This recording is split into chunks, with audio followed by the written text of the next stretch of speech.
Welcome to Camp Constitution Radio with your host, Hal Shurtleff. This show is heard on WBCQ The Planet every Monday night at 7:30 p.m. Eastern Standard Time. It's broadcast out of Monticello, Maine in the beautiful Ulster County. And I'll be heading up there in mid-November with a couple of good friends, Dr. Reverend Stevie Kraft and Dr. Kishore. We'll have more about that later. The show is sponsored by Camp Constitution.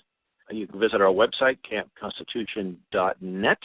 And among other things, we run a week and a day-long family camp, which takes place in Ringe, New Hampshire, in the southwest corner of New Hampshire, at the Toanipi Christian Retreat Center. Next year's camp, July 2nd to the 9th. We have people coming as far as Florida, the Midwest, and we also have a goal of starting other camps around the country. We're kind of excited about the prospects of doing that. And one of the things we're really excited about is the Sam Blumenfeld archive. As we've discussed before, the late Sam Blumenfeld was a very dear and close friend of me and, of course, Camp Constitution. He was an instructor, and he left us his library, a very important legacy. And we were able to take a lot of some of his unpublished materials, some of his articles, letters, his correspondence with various people in the freedom movement over the last 40 years, some of his early work, even in the 50s and early 60s, his correspondence with Rudolf Fleisch. But I think the most important thing we have is the Sam Blumenfeld Alpha Phonics. That was probably his best work he ever did. I'd say his most simplest was creating a workbook where people could teach not only themselves but others how to read phonetically, something that our alphabet was designed for. And in addition, so we got the workbook, we put it in the PDF format on our website. You can see where it says Sam's writings, and we'll drop down.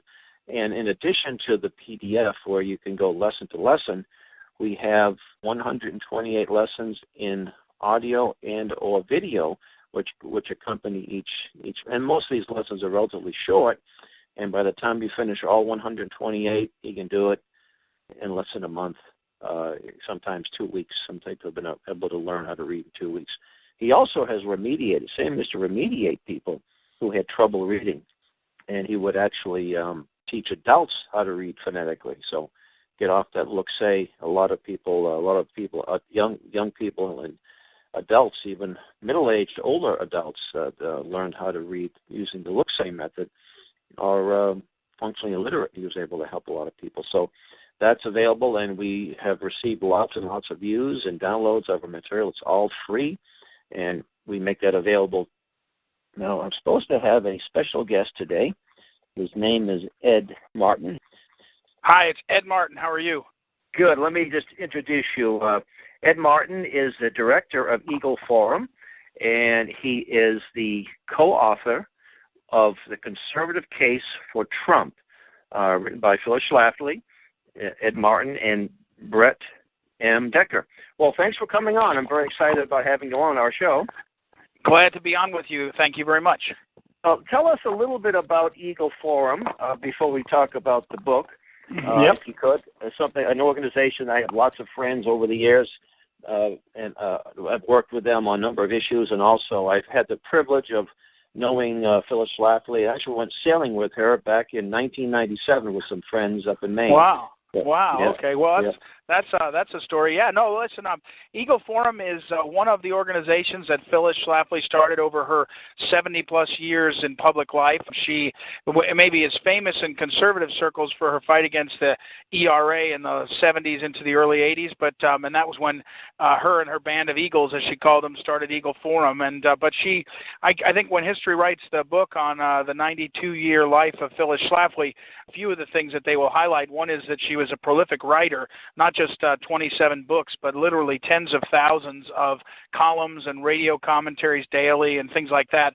Just an extraordinary output. But the second thing is she was kind of one of the leading of the 20th century sort of serial entrepreneurs. She, in the social, maybe in the grassroots organizing social setting, she self-published a book, A Choice Not an Echo, at a time in 1964 when most people had to go through the big publishing houses, and she sort of did that herself, and that took off. She did radio and TV shows. She pioneered the newsletter. She started a newsletter in 1967 monthly called the PS Report, and that was really the backbone of her operation, was the 50 years, and we were into the 50th year last month of the monthly PS Report. And, again, the history of Phyllis, her wit and wisdom and all is clear, but some interesting details. She was never a particularly prolific major donor fundraiser. She didn't have that sort of that ask in her, but so she raised all her money that supported her work through the monthly PS Report. It was really the sort of first direct mail sort of solicitation. People would pay for the subscription, and that funded the efforts, grassroots efforts. So Eagle Forum now is in 120 state chapters in almost every one of the 57 states, as Barack Obama taught us, and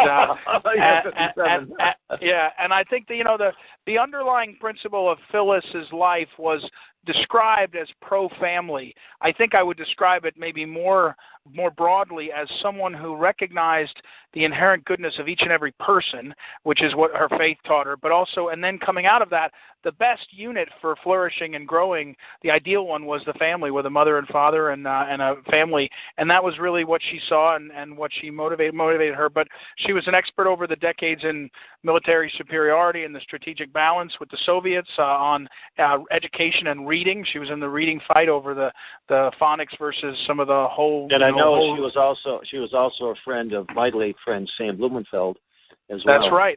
Yes, in fact, she was very fond of him because of the last book he wrote. She said she joked with me that the first half of that book you could tell was written by him, by Blumenfeld, and the second half was by the academic, because she said the first half was so readable and so easy. But she was very powerfully moved by what he figured out about how the effort to make people be sort of not good readers and not very illiterate was an effort to dumb down the electorate and dumb down the polis and all. So anyway, you're talking about The Crimes of the Educators. That was his last book. That's right. Yeah. And that by the way, you before you came on, we have archived. I inherited Sam's library, and CampConstitution.net has archived some of its unpublished writings, but also his Alphaphonist workbook with all 128 lessons. So spread the word, because a lot of people are. Well, remind me of that offline, because we have one of the things that I've become really interested in since becoming president of Eagle Forum is how we utilize the conservative, the movement conservatives archives, and Phyllis had an extraordinary one.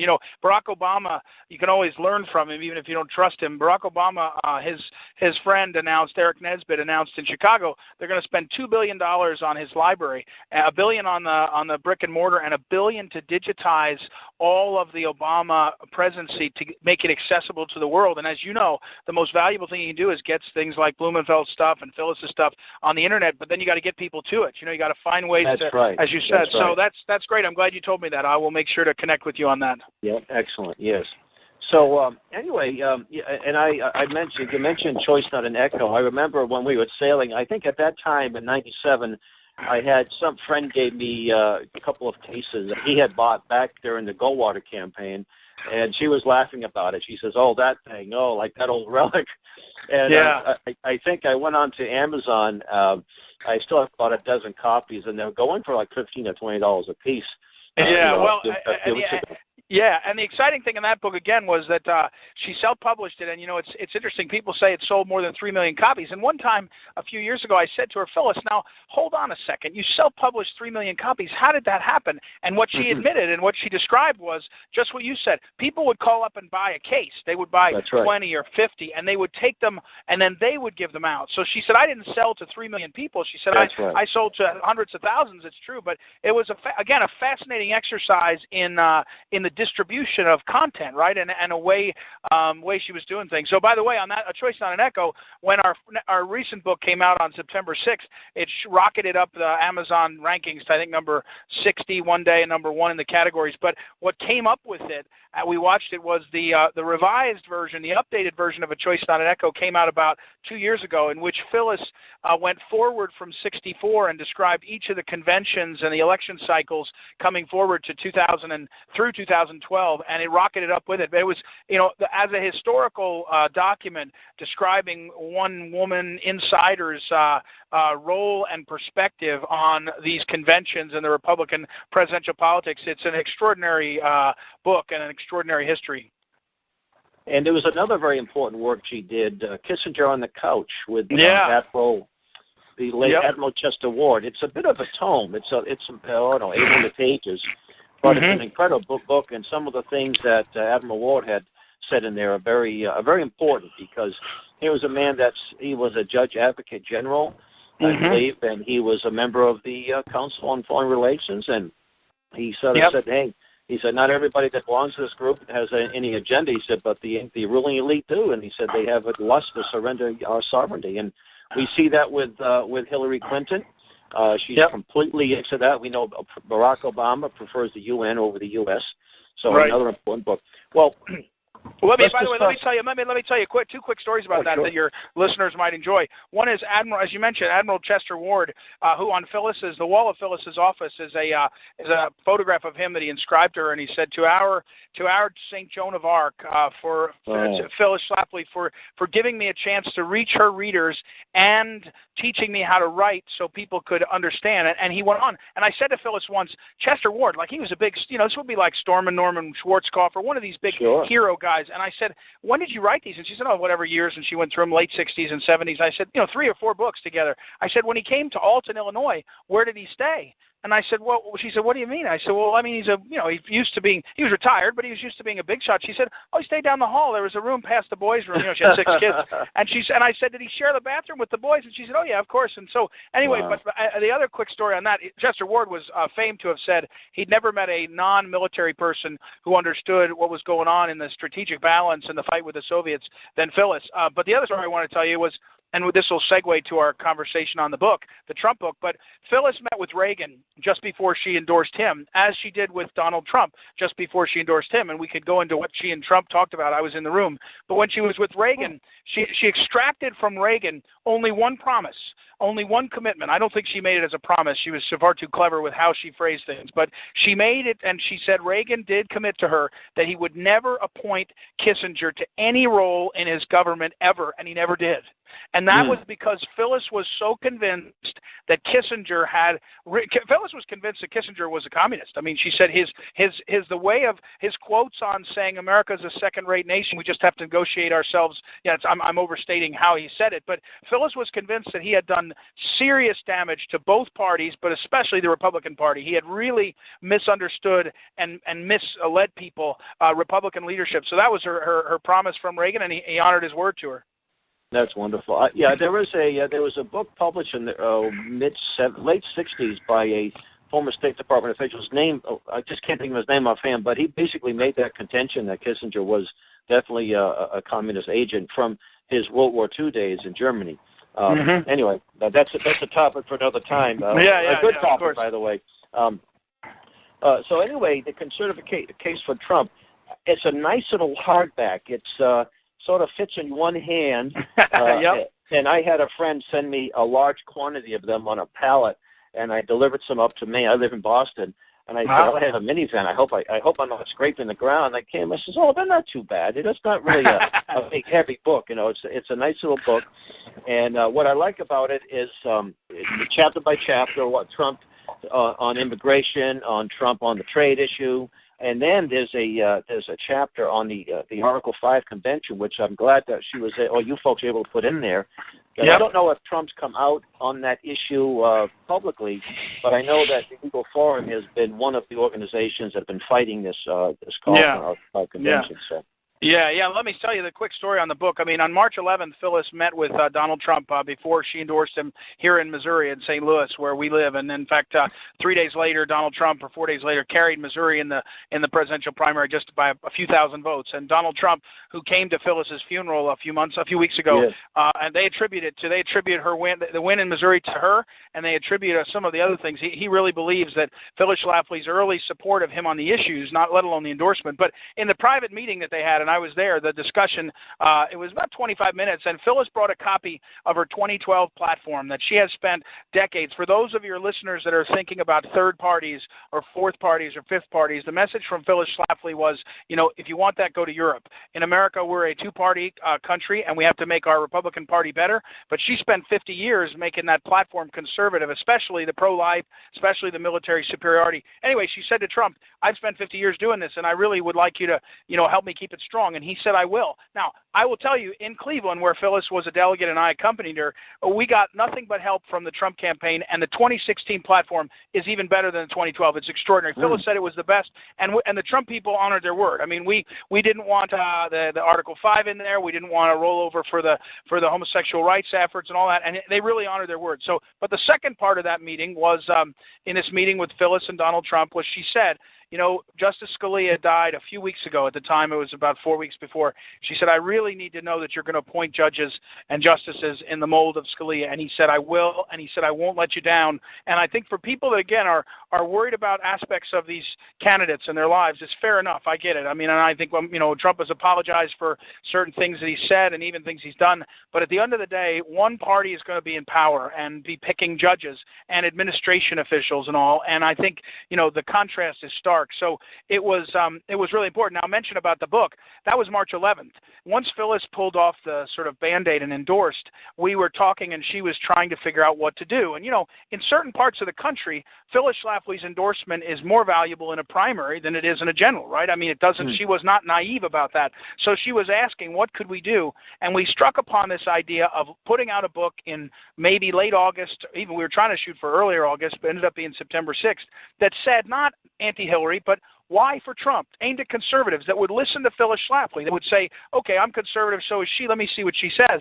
And that's how we got where we are. And, when we were writing it, maybe the only thing worse than comparing your writing to Phyllis is having her editing it. I mean, Brett Decker's a professional writer, and I'm a wannabe, and we went back and forth, and Phyllis tore it up. And what you end up with is a very 10 chapters, very straightforward. It's the whole book is less than 250 pages, and really the chapters are about 140 or 50. And it lays out the case and on those key issues. And by the way, one key point, American sovereignty, the reason why the first two chapters are immigration and trade is because Phyllis believed those are the ones in this election cycle that Trump, pardon my pun, the others. I mean, we all care about judges. We all care about political correctness, even military superiority. But we put those first because if you don't get a handle on immigration, you're changing America for good. If you don't get a handle on, that's right. Yeah, you don't have no country. You have no country. So that was how we got to the book. And boy, it was a race from March, probably about April 1st, we really started writing, and we were done by May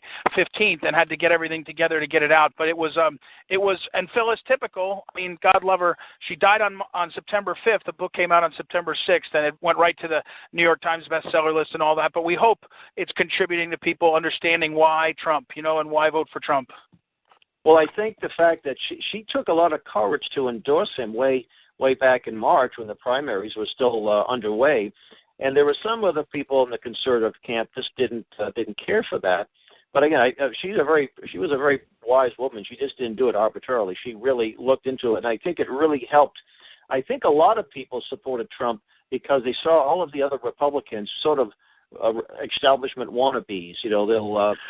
Ted Cruz had a pretty good voting record as a senator, but there were some issues about how was he really committed to the free trade. He was wishy-washy on this trade, some of the trade issues. Deals, and his wife was connected to the establishment.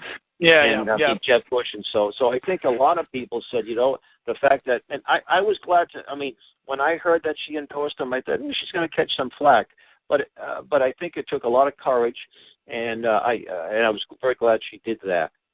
Well, and here's the thing that people need to know. From the time Donald Trump came down that escalator in June, again, Phyllis, maybe especially at the end of her life, she was a writer. I mean, I asked her once, when did you become a writer? And she said, well, at 14, I had a teacher who told me every day when you come to school, you have to bring a paragraph. And she said, I never stopped writing. And she really never stopped writing. But so at the end of her life, she wasn't traveling as much. She was still doing lots of radio and some TV, but she was writing. So the time in June, in fact, in the back of the book, you will see an almost complete bibliography of the number of times that Phyllis, from June of 2015 until the book came out in probably August or so, she wrote about Trump. It's almost 60 times. She wrote weekly columns about him, and it wasn't about him. It wasn't about his personality. It was about the issues. And she had spent 25 years decrying immigration and trade, and let's be honest, the Republican Party, a few of its leaders, leading lights, Cruz was one, had semi-good position. No one had taken the issue by the horns like Trump did, and she was as stunned as anyone at what was happening with it, and it was wonderful. She was convinced it was the necessary, in December, she didn't endorse Trump, but she did an interview, December 2015, and I know this from one of Trump's sons, Donald Jr. told this to one of our people, on a Friday afternoon, she called me and she said, I just did an interview. I said, yeah. And she said, I didn't endorse him. I said, uh-oh, what'd you say? And she said, well, I said he might be our last hope. I said, well, that's pretty close to endorsing. And the Trump campaign took that and went into South Carolina and other places, as you just said, and said to conservatives, look at what Phyllis means. Now, I tell you all that to say she didn't endorse him because she thought he was a macho, charismatic guy, although she did. She didn't endorse him because he was an incredible communicator and politically incorrect in a way that was refreshing, even though he is. She endorsed him because when she looked at what he was saying and what he believed, she thinks, and it's true about Reagan, she told me Reagan was not great on every issue, but she knew he was the man to beat the Soviets. He was strong and got communism. And Trump is the man to keep American sovereignty and take it back. And ultimately, I said to her once, one of the people that loves you says they don't know if they can trust Trump. And she looked at me and she said, tell him I trust Trump. Wow. And that, after all those years, Phyllis Schlafly trusted Trump. I told one of my friends who complained, I said, look, she might be wrong this time, but she's been right for about 7 decades. I think I'll stick with her. During the first debate, Trump kept on hammering on the job issue, the middle class. And I think that, I think that he'll get some Bernie Sanders votes, because there are a lot of people in that, I would call them anti-establishment progressives. I hate to use the word progressive because socialist isn't progressive, but that's the term that people use. But there are some that aren't buying into the establishment. They don't trust big government. They like local government. They like to turn Vermont into a socialist, but they don't trust the big corporations and so forth, and they don't like the free trade. And that's that one thing they may have in common with Trump is enough. I know that Pat Buchanan, back when he was running for the prime, and I think Phyllis Schlafly supported him as well. That's right. People on the left because of the trade issue. I mean, that's that important that everything else can take a back seat. And I think he'll also get some black vote and Hispanic vote because they see him as sort of a man's man, as opposed to some wishy-washy, I read a teleprompter, I am what you want me to be. And a couple things on that is, in that same A Choice Not an Echo in 64, Phyllis Schlafly, this is very little known. Phyllis Schlafly is the first person to ever call and to discover the Bilderbergs. She was in Sea Island, Georgia, and she noticed there was a meeting, and she told me the story. She went over to the other hotel, and she said to them, one of the concierge, what's this about? It's a meeting, and her husband either bribed or convinced the guy to give him a list. She had a list of about 3 years into the Bilderberg, the meeting there. Really? It included all George McBundy, and Kissinger, all these people that later became the leading lights. And back to my point is, she would have told you, and she wrote about this. This is a showdown. The reason why the grassroots of both parties are coming across to each other and Trump is because it's become clear one set of people, the power, she called them the kingmakers. They have in their interest the globalist agenda, and the rest of us don't. And the question for America first, and I think that's really the tension point that you're seeing on this. And I think I don't want to belabor. I mean, the fact is American culture is tough and funny and a little bit scary. They are making Trump's past into all this stuff. But I think you look over across in England, in 1980, the elections that happened about 5 months before Reagan in Britain signaled what happened to Reagan. And Reagan, over the summer was supposed to be had an election, the Brexit vote, where people were polled. You know, it was down 15 points and it won by 2 or 3. Now, I'm not saying that may or may not be enough. I am saying that there's a lot of voters who are out there that are looking up at this guy and they're saying, by the way, another example is I stood at Washington University during waiting for the I was standing with a cop as he was letting students into the area, and I said, at a pause, and I said, well, what do you think? Who are you for? And he said, every cop I know is for Trump. And I said, really? And he said, yeah. He said, Trump's on our side, and she's on Black Lives Matter side. Now, I said, is everyone? And he said, well, there's one guy that went and did a master's degree, and he thinks he's smart, so he's for Hillary. But otherwise, I mean, I think there's some fault lines showing in our culture that are transcending the party, and candidly, no other Republican could have pulled that off except Trump. This is where when someone said the other day to me, Romney could have beaten Hillary, they misunderstand how little attraction Romney had from the working class that are being drawn to Trump. The question now is whether the educated classes will see through their hubris and understand why Trump is better. And if they don't, you know, Hillary might squeak through. But I think it's going to be extraordinary. Well, I think people can say anything they want publicly. Oh, I'm not going to do this. But when you get to the ballot box and you pull the curtain, you know, and you pull a lever, are you going to vote for Gary Johnson with William Weld? As much as I really respect the American Party people, the Constitution Party, I think they should be focusing on Congress. I mean, they're not even in the primaries. Most people don't even know who they are. And I respect that. I can respect, you know, that vote. You're accountable to God for your vote. But we're looking at a very critical time in our nation's history. We've got these trade agreements that Obama wants to get through. We've got tons of Republicans backing it. We've got the education establishment with Common Core. It's about to put the nail in the coffin of public. I mean, another generation of Common Core children. And then you have the border issue. We lose our borders. We've lost our borders. We're going to, and if you have amnesty, our culture will change dramatically. So, and it's exactly what was promised by what's his name there, the Chicano man back in the 50s and 60s. He promised to deliver a left-wing Democrat Congress by the year 2000, and he didn't quite succeed. And this is what the goal is. And that's how important and critical this is. And I actually think this 11-year-old recording, it was vulgar and it was unfortunate, but I don't think it's going to destroy him. I think that people. They don't like it. It's an embarrassment, but I don't think it's going to destroy him. I can't imagine. I mean, look, Hillary is. I would love to see. Not that I want to hear some of the recordings, but I would think that her. We've heard from some of the Secret Service people. Let's say she's got a mouth like a truck driver, worse than a truck driver. Yeah, I mean, and look, I think that the difference in this moment, and it's not. I'm not to say it is the perfect moment, and there's parts of it that are difficult. The difference in this moment is both candidates have been laid bare. If I could give Donald Trump advice tonight, I would have him say at the very beginning something like, you know, look over at Hillary and say, you know, Hillary, in the last few weeks and certainly in the next 3, they're going to make us look like terrible people, you know, and I guess that's part of what happens here. And I certainly agree with you and me. We can be better. I hope we'll be better. But let's talk about our vision, right? I mean, we're seeing a modern. I mean, it's always probably true, but it's the information transfer makes it easier to make it so terrible. But look, at the end of the day, I think you're right about this in the sense that, you know, ultimately people are going to go and they're going to pick for a future, and I just don't think Hillary is giving the chance.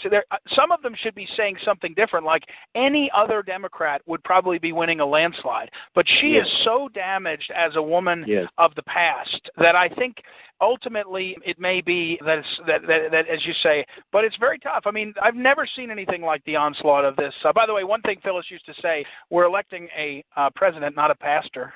You know, that's right. This is you know, don't tell me that these are flawed human beings. I bet you can't find someone who is ambitious enough to run for president who isn't sort of a character, like my grandma used to say, a character, which meant cut both ways, right? It was just, these are people that are once in a generation. So ultimately, I think you're right, but I think the onslaught is still to come. I mean, the panic and the combination of the globalists and the establishment, and then the media. It's just an amazing onslaught. It's hard to we have less than a minute left.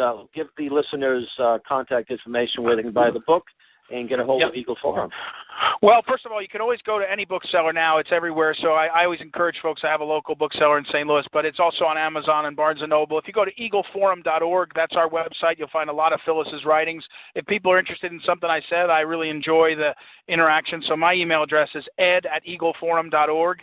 And again, 3 weeks left. Phyllis loved to say politics is where the action is, and you got to get off the couch. She also used to say God has got a lot on his mind, and stuffing the ballot box is not something he's doing. We got to go do our part. So I hope people are energized. I hope they will vote for Donald Trump. I do hope it'll be a part of making America, continuing to make it greater and greater and greater and special for our kids and grandkids. All right. Well, Ed, thank you. God bless you, and we'll be in touch. I'll get a hold of you. I have your phone number, so we'll stay in touch. Yeah, please do. I'd love to help promote that archive too. The Blumenfeld is a great guy, so thank you. All right. Bye now. You're listening to Camp Constitution Radio with your host, Hal Shurtleff. Good night, and thanks for listening.